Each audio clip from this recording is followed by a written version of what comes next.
Panibagong kakilala at panibagong kwento na naman ang aking tampok ngayon. Isang babaeng nagpipidikab driver at nangangalakal upang makaraos sa pang-araw-araw. Ating alamin ang kwento. Sana ay marami ka pang matulungan, Kuya Kens. Kami saludo sa iyo.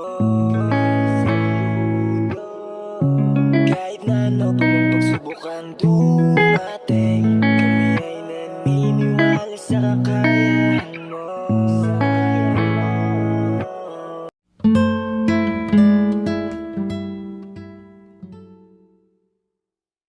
Ayun ko mga kalingap, isang maliwalas na umaga sa ating lahat. So bali mga kalingap, may nakita po tayong nagpipidikab driver po na babae mga kalingap. Tanungin lang po natin kung ano yung sitwasyon niya. Ayan, lagi po kasi tayong may dalang bigas, pangayuda kahit papano. So bali nakita ko po si ate nagpipidikab driver, kaya alamin po natin ang kwento. Pero bago yan, salamat muna syempre sa ama ng kalingap, Kuya Bal Santos Matubang, Ate Edna Vlog at Kalingap Rab. Ayan, samahan nyo pa ako, tara. Yan po mga kalingap, so bali meron naman po tayong nadaanan, isang babae po na nagpipidikab driver. Ayan, dito po. Te, dito ka muna te. Ayan. Nakarami na. Ay, dito ka po, pwede ka po muna makausap. Ayan si ate. Dito po muna tayo. Ayan o, si ate. Ayan, nadaanan po kasi kita, nagpapadyak. Kaninong pidikab po yan? Ay, dito ka po muna. Ayan. Kanina po? Ay, Ate Jennifer ko yan. Bali, ikaw po talaga nagpipedicab? Opo.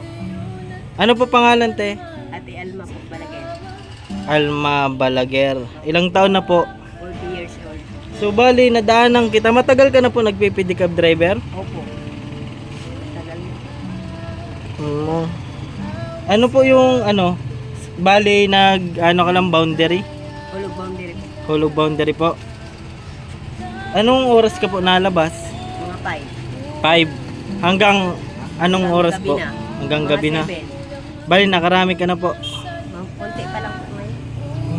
Bali, may anak ka po, te? Opo. 3. 3 po? Asan po sila ngayon? Nasa bahay. Malayo po bahay mo dito? Nasa Aquino po. Pag nakita ulit kita, pwede ako makapunta doon sa inyo? Okay lang po. Ito po yung padyak ni ate. Alma po Alma. Bukod po dyan, ano pa po yung pinagkakaabalahan mo, pinagkakakitaan nyo po? Nangangalakal. Nangangalakal ka din po? Ano po yung gamit mo? Ayan, padyak. Pinagamit ko po. Pedicab din? Nagbibili ng mga buti, mga plastic, gero. Saan ka po nakakarating? Doon lang, paikot-ikot lang dito. Bali, hirap po ang buhay, Opo. Pwede nyo po ba ma-share po sa amin yung kwento ng buhay nyo po? Para kung sakali may makapanood po nito, makatulong din po sa inyo. Kasi nakita kita, napanibaguhan kasi ako kasi kadalasan po baga na nagpipidikab mga lalaki Lalaki. Buti kaya mo po Kaya na lang po dahil sa mga para sa anak po para sa Bali may asawa po kayo? ang asawa ko po na tunay nasa bilangguan. Pero Nasa bilangguan po. So ngayon ikaw lang po muna yung naghahanap buhay. ako lang po. Grabe mga kalingap yung kwento ni Ate Alma. May mga pagkakataon po bang di po kayo nakain? Opo, sa isang araw hindi kami nakakain. Kasi mahina yung pasada. Opo, kasi hindi naman po. Kasi nasubukan ko din po mag-pedicab dati. Hindi mo naman sure kung may sasakay o wala Opo. Magkano po yung mo niyan? Plete po. Renta. 75. 75. O bali sapat din po yung maghapon na Opo, sapat na yung pagkain. pagkain. Tapos nangangalakal ka pa po Opo, nangangalakal pa. Namumulot ng mga buti. Opo. O bali po ate, kung sakali may makapanood ng video ito, ano po yung gusto nyo po may paabot sa inyong tulong? Opo. Ano po yung panawagan nyo? Sana matulungan na ako kahit Opo.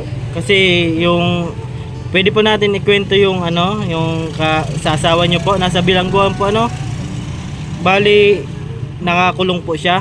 Ay nakalabas na po. Opo, nakalabas na nagtrabaho, pumunta nagtrabaho. Nagtatrabaho po. Kasi mahirap po ang buhay Opo. Lalo na may anak ka.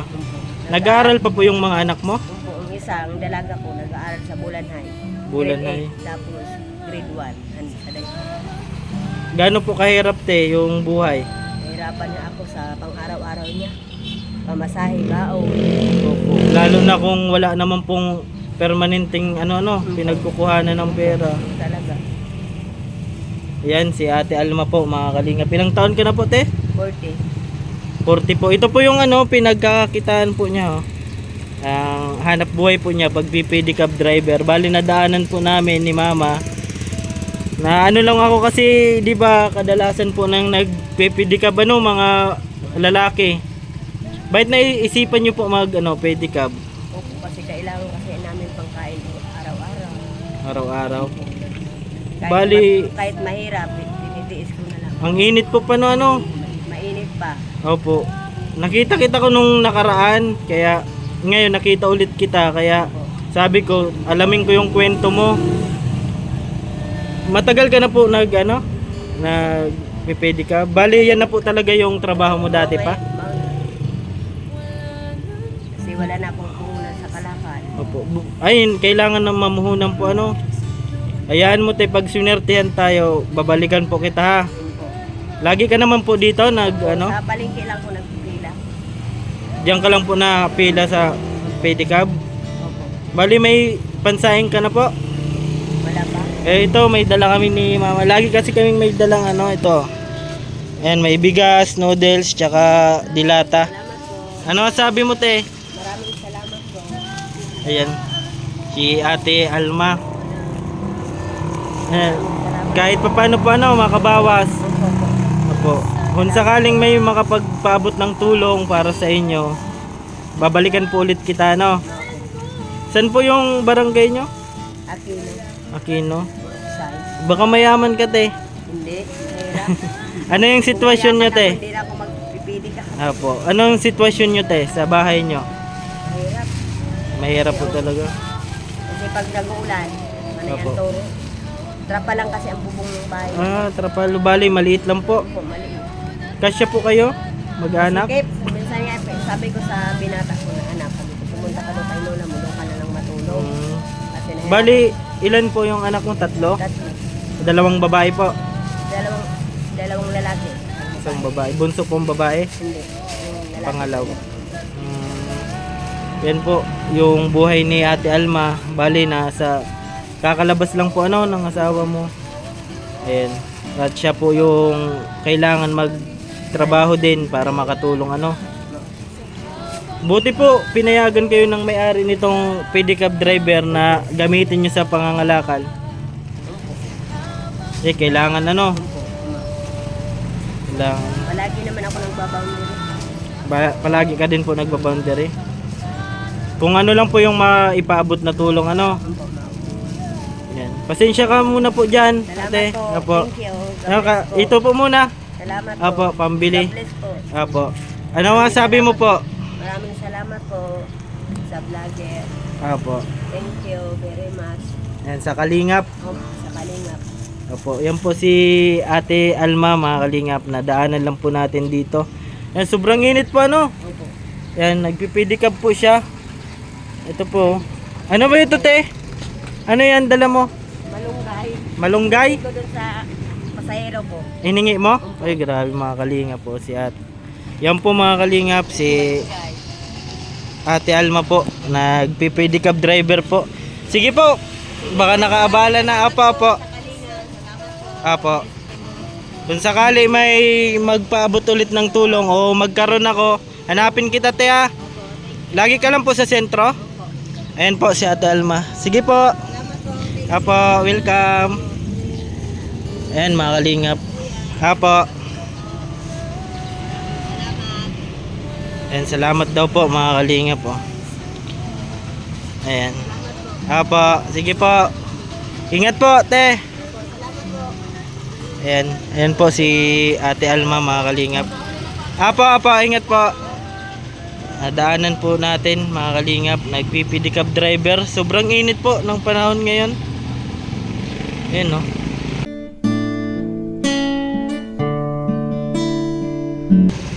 Grabe pong sakripisyo yung ginagawa ni Ate Alma kasi may 3 po siyang anak tapos kakalabas lang po ng bilangguan ng asawa niya.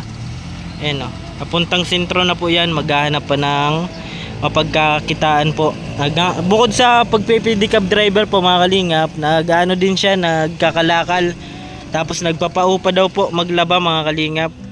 Yun, maraming salamat po mga kalingap sa papanonood po ng aking video. Yan, biglaan lang po ulit, napadaanan lang po natin si ate na nagpipidicab driver. Kaya sabi ko, bigyan ng kahit kunting ayuda po mga kalingap. Hanggang dito na lang po. Maraming salamat po syempre sa suporta nyo palagi. At syempre palaging salamat sa ama ng kalingap, Kuya Bal Santos Matubang, Ate Edna Vlog at Kalingap Rab. Lagi ko pong sinasabi, tumulong tayo sa iba kahit tayo kapos din tulad nila. Yun po, keep safe and God bless sa ating lahat. Bye bye po mga kalingap. At kailanman sa habang panahon wala kang katulad. Awaiting. Sige, iyak mo lang ang bigat na nararamdaman. Asahang may makikinig at may balikat na masasandalan. Para kahit papaano gawin mapangiti sa simpleng paraan. Kanyang mga payo ay nagbibigay lakas para kayanin mo yan. Handang tumulong nang walang hinihinging kapalit. Kahit na gano'n man kalayo kanyang tatawirin, maiabot niya lang ang biyak.